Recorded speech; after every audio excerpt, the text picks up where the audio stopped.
clones, cuerpos primordiales y barrera de frecuencia. Bienvenido. Yo soy Humano Luz. Clones, cuerpos primordiales y una barrera de frecuencia alrededor de la Tierra.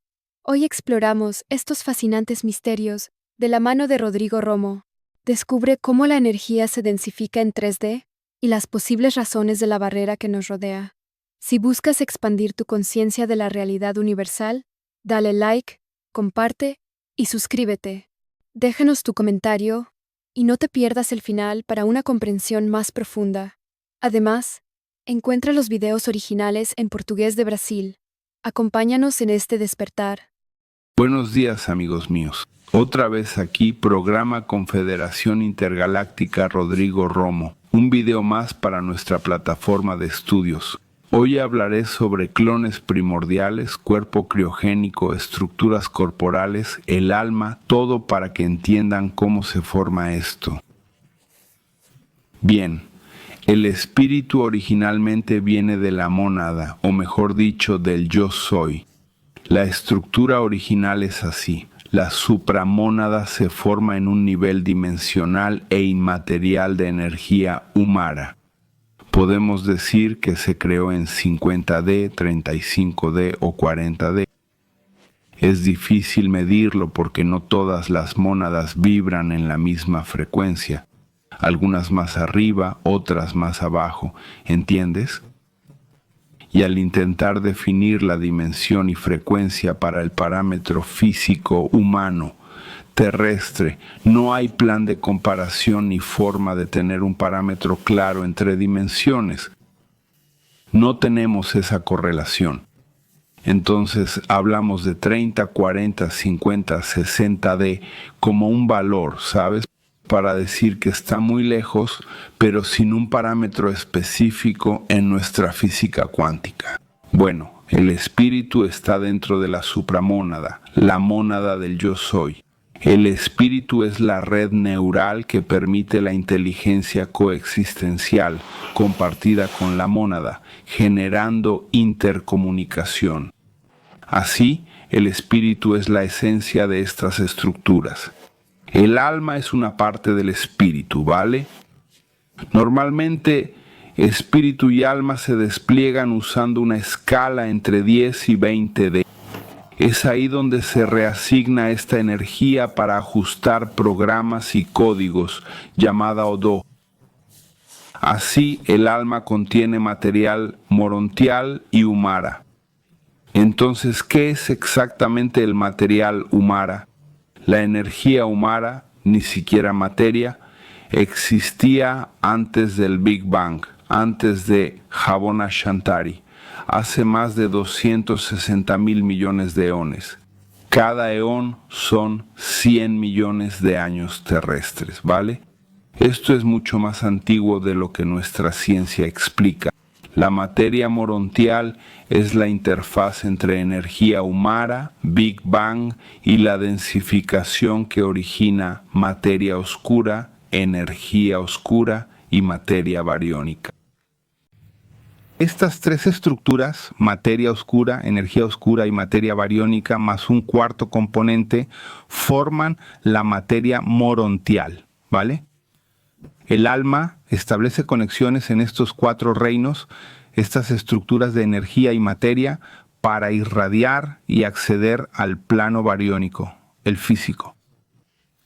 El alma interactúa entre materia bariónica, antimateria, no materia, energía y materia oscura, creando el acople de la red neurológica o conciencial del yo soy en la conciencia cósmica. Así, el alma interpenetra la materia, el espíritu también, pero en niveles más sutiles. De cierta forma, el espíritu logra esta penetración en niveles superiores al dimensional, ¿entiendes? Entonces, al formatear el alma, hay una transferencia de códigos, vamos allá. Toda estructura biológica que se autorreplica es un clon biológico con su propio código de autogestión. Este es nuestro caso. Nuestro proceso de vida, de generar vida a través de la fecundación, es una autoclonación. Si lo analizas, nuestras células tienen el poder de replicarse, de autoclonarse. Entonces, la materia bariónica del universo, la biológica, tiene el don de generar otra copia de sí misma mediante la geometría sagrada. ¿Cómo? Con la combinación genética de dos seres, padre y madre, ¿no? O la combinación de cromosomas X y Y, así tienes un proceso de regeneración o clonación natural, por así decirlo.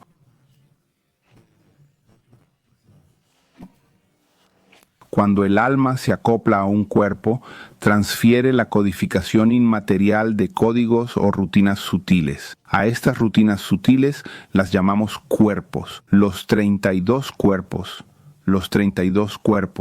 144 cuerpos, y así sucesivamente. En realidad no son cuerpos, sino rutinas electromagnéticas que permiten la interacción del gradiente inmaterial y los niveles de estructura de materia, espíritu y alma, como una red neurológica consciente en la materia física. Por eso empezamos a entender en estudios científicos por qué las plantas, las rocas y los animales tienen conciencia. Hay un estudio interesante en Río Grande do Sul que mencioné en una transmisión donde científicos descubrieron que los tomates se comunican por redes electromagnéticas subterráneas y otras plantas también, y tienen sentimientos. Cada vez que te acercas a un árbol con un hacha o motosierra, el árbol tiembla y emite un pulso que interpretamos como llanto o miedo, ¿sabes? Así que las plantas tienen conciencia y sentimientos, no como la reacción endocrina humana, pero sí a su escala, ¿entiendes? Entonces, sí, todo en el universo tiene conciencia. Una roca tiene conciencia, todo. Hay que entenderlo desde un punto de vista más espiritual y cósmico. El universo tiene vida y conciencia, el átomo tiene conciencia. Existen códigos y rutinas que transfieren este gradiente cognitivo de lo inmaterial a lo material. Del cuerpo humano decimos: tienes 32, 72, 144, 3600 cuerpos, y así son códigos electromagnéticos que transfieren datos supradimensionales al nivel físico y viceversa, permitiendo que la vida coexista.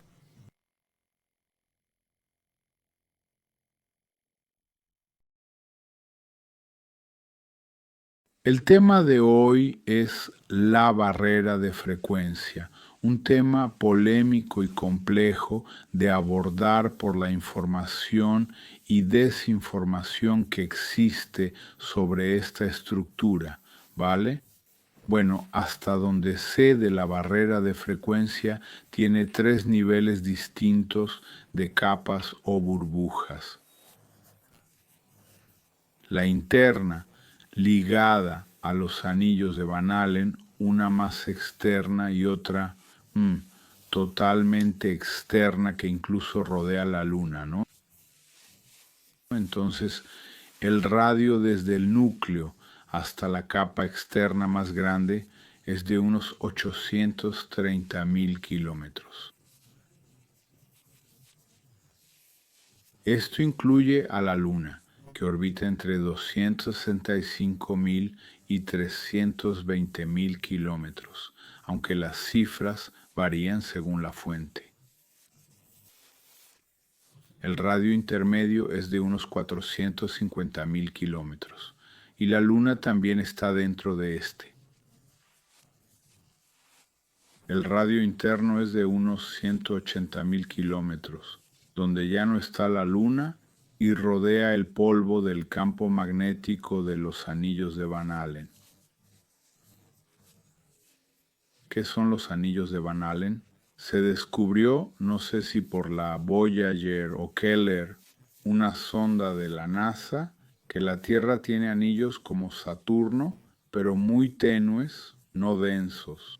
Entonces se les llamó anillos de Van Allen, ¿vale? Técnicamente, la barrera de frecuencia funciona como un aislamiento neural, neurológico, ¿no?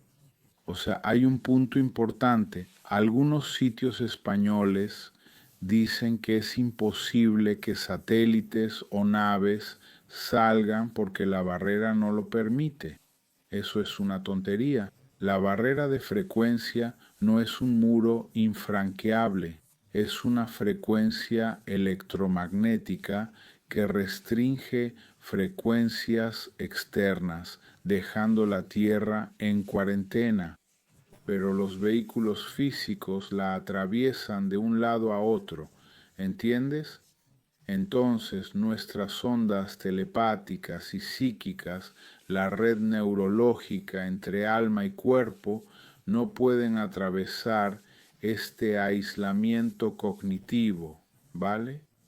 Esto genera nuestra amnesia, no sabemos quiénes somos, ni recordamos vidas pasadas o nuestro origen cósmico en relación al alma y nuestro yo soy.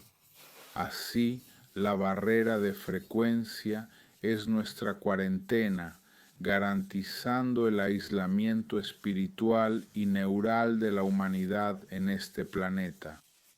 Al elevar nuestro campo vibratorio nos reestructuramos y podemos salir de la frecuencia barrera a otro nivel energético, cruzándola, pero no siempre, ¿eh? Bueno, el inicio de la implantación de la barrera de frecuencia en la Tierra. Esto ocurre cuando el sistema sático fue destruido, atacado por la Gran Guerra de Orión. Luego, el asunto serio de Anágora, desestructurando las órbitas internas del sistema solar, o Sátic en ese entonces. Y después, con el traslado posterior de Anágora aquí, logramos.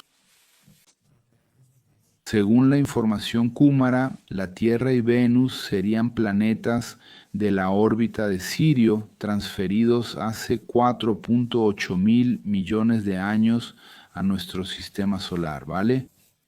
Entonces, ¿qué pasa? Es importante tener en cuenta una pregunta que muchos me hacen sobre Tiamat, Nibiru y Tiamat. Esto no concuerda con los datos geológicos actuales de la Tierra y la Luna. Su composición y geometría no coinciden con los restos galácticos esperados, ¿no? Para quien no lo sepa, Deimos y Phobos, las lunas de Marte, son irregulares, restos de la explosión de Maldek, ¿vale? Así que debemos separar estos temas para entender mejor lo ocurrido en el pasado. Por ejemplo, la Tierra tiene alta concentración de uranio, de ahí el nombre Urantia. El nombre Urantia u Orandia, como algunos dicen, ¿no? Que aparece en el libro de Urantia, ¿verdad? Está asociado al exceso de uranio que tiene la Tierra. Y claro, la Tierra, por tener mucho uranio, ya tiene una longitud de onda, una frecuencia resonante, ¿vale? El sistema SATIC, después de la Gran Guerra, quedó todo en cuarentena, porque aquí hubo se destruyeron más de, creo que entre 8 y 10 planetas mayores que Júpiter, sin contar lunas y demás, ¿no? Así, todo el anillo de Oort externo en nuestro sistema solar son restos de planetas. La historia de nuestro sistema solar, Velatropa 24, es el 24 en orbitar Alcione. Entonces, nuestro cuadrante Velatropa pasó por muchas anomalías, cambios energéticos, guerras y alteraciones orbitales. Por ejemplo, Mercurio fue una luna de Júpiter, según John Lyre y la info del proyecto Majestic de los Exeta Reticulis, ¿vale? Nuestra luna orbitó Júpiter, fue hecha de un satélite suyo y convertida en la nave orbital que hoy es el satélite artificial de la Tierra, la Luna, ¿ok? Hay mucha información que contradice lo que dice Zacarías en su libro. ¿entiendes? Esto es para que entiendan que existen otras pruebas y datos que contradicen eso. Es importante que esto quede claro, ¿de acuerdo?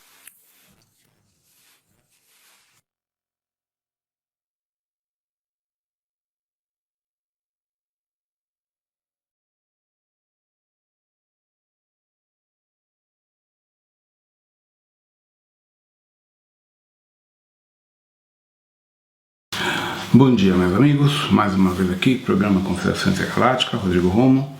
Mais um vídeo para nossa plataforma de estudos. Então, aqui eu vou abordar agora hoje o tema sobre clones primordiais, corpo criogênico, as estruturas dos corpos, a alma, tudo isso para vocês terem uma noção como isso é formatado. Bom, o espírito originalmente ele vem desdobrado da mônada, na verdade do eu sou. Então a estrutura original é assim, a supramônada é formatada num nível dimensional imaterial de energia humana. Então a gente pode dizer que ele foi criado em 50D, 35D, 40D. É difícil dimensionar porque não são todas as mônadas que vibram na mesma frequência. Algumas mais acima, outras mais abaixo, entende?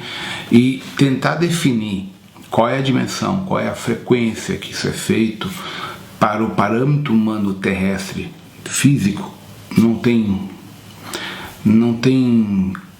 plano de comparação, não tem, sabe, como a gente ter um parâmetro, tipo assim, isto é essa dimensão e isso aqui é outra dimensão.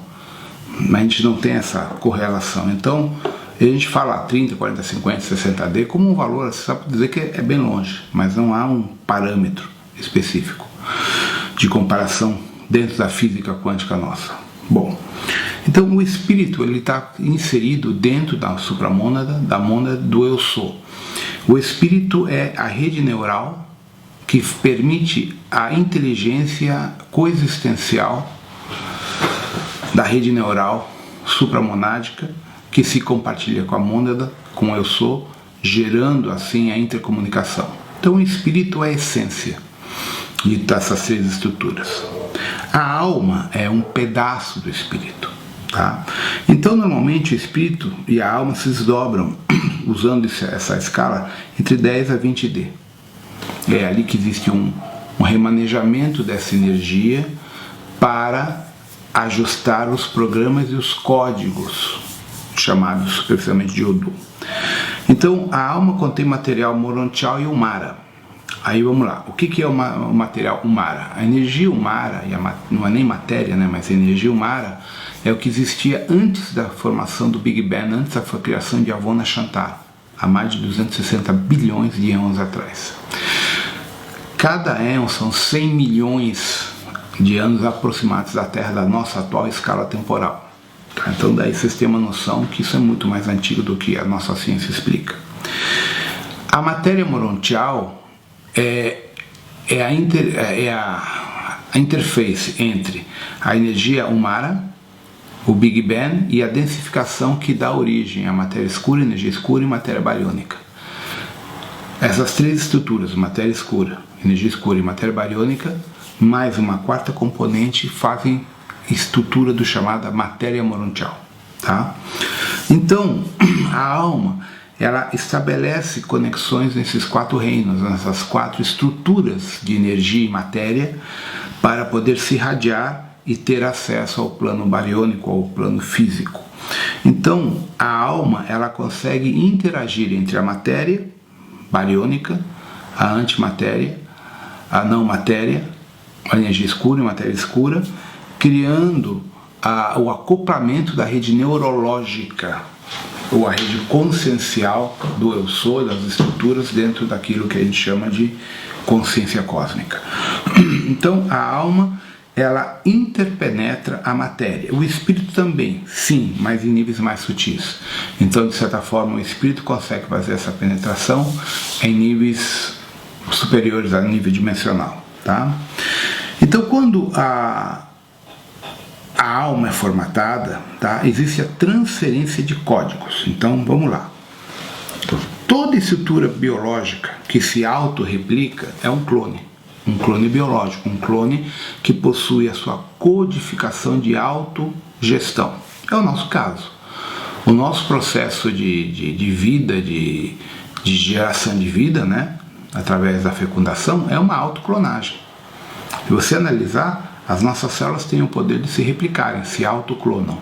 Então, a matéria bariônica do universo, a biológica, ela tem o dom, através da própria geometria sagrada, de gerar uma outra cópia sua, fazendo o quê? A combinação genética de dois seres, pai e a mãe, tá? Ou combinação de cromossomos, XY, e assim você tem um processo de regeneração ou uma clonagem natural, por assim dizer.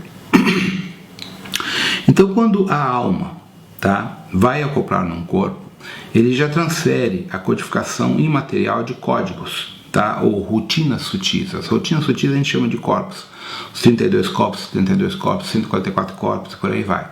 Então, na verdade, não são corpos, são rotinas eletromagnéticas que permitem o gradiente imaterial e os diferentes níveis de estrutura da matéria, do espírito e da alma, que possam interagir como rede neurológica consciencial na matéria física.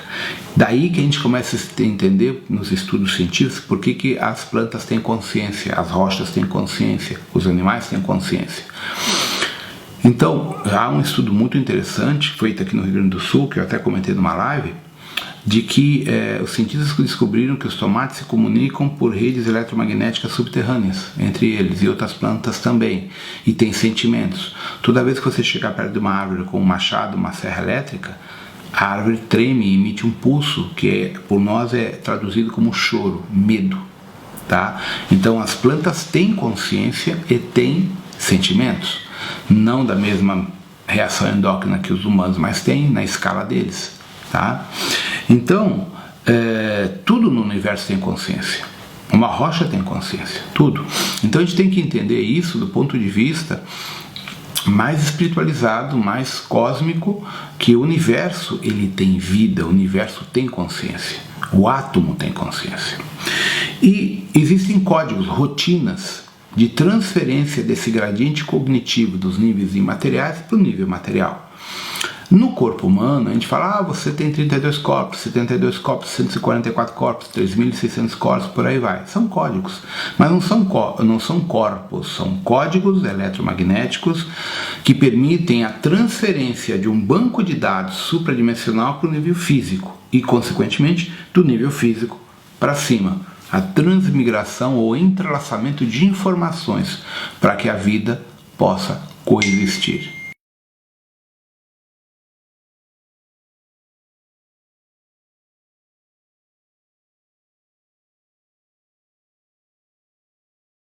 O tema de hoje é barreira de frequência, que é um tema bem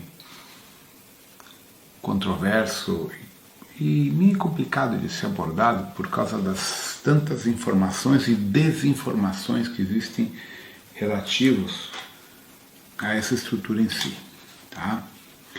Bom, em princípio, até onde eu sei, né, a barreira de frequência, é que ela possui 3 níveis distintos de capas, assim, bolhas.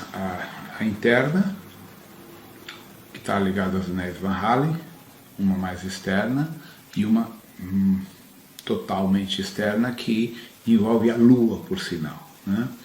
Então, o raio, que é do núcleo para fora, da camada externa maior, né, o halo maior, tem cerca de mais ou menos 830 mil quilômetros de raio. Portanto, engloba a Lua, porque a Lua oscila entre, se não me engano, nas suas movimentações orbitais, entre 265, 270 ou 280, não recordo agora, a 320 mil quilômetros, mais ou menos, um pouco mais, um pouco menos, aí eu não lembro direito, porque são as informações que tem um pouco de divergência conforme a fonte que você pesquisa, né? O segundo raio intermediário, ele tem mais ou menos 450 mil quilômetros, né, de raio, onde a Lua também está dentro dele. E o primeiro raio tem por volta de 180 mil quilômetros, né, que é o interno, onde a Lua já não faz parte, e envolve a poeira do campo magnético dos anéis de Van Allen. O que são os anéis de Van Allen? Foi descoberto, não sei se foi pela Voyager ou pela Keller, era uma daquelas sondas da NASA, que a Terra tem anéis como Saturno, mas são muito tênues, não são densos, são tênues. Então foram chamados de anéis de Van Allen. Tá? Tecnicamente, a barreira de frequência funciona como um isolamento neural, isolamento neurológico, certo?